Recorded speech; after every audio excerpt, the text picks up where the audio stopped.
Do you ever wonder what God is up to when he seems to be absent from your life? The book of Esther helps us answer that very question. It's a book that when you first take a look at it, you might be tempted to think, where is God? It takes place during Israel's exile in Persia when they're far from the land that God had promised to dwell with them in.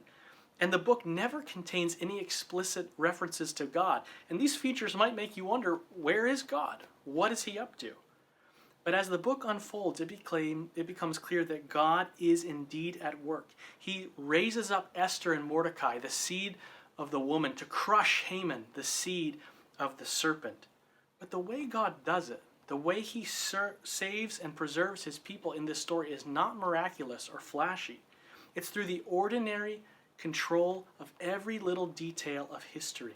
This is seen in the way God raises up Esther to begin with. In the first chapter, we're told at length about how Queen Vashti of Persia refuses the order of King Ahasuerus, and so he throws her out of his court and begins the search for a new queen. And in chapter 2, we're told how Esther, a Jewish girl, is taken as part of a search for this new queen, and how she wins favor with everyone along the way, finally winning the affection of King Ahasuerus himself. And all of this, it just takes place. It just happens. But of course, nothing just happens. God is arranging things so that Esther is positioned to deliver her people.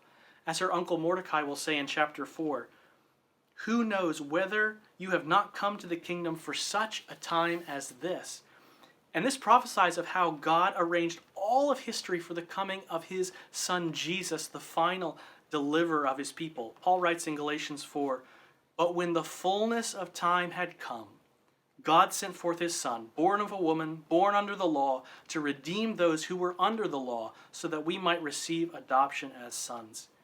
Even during the time between the two testaments, when it seemed like God was silent and absent, he was arranging everything, all of history, for the coming of the final deliverer, his Son Jesus.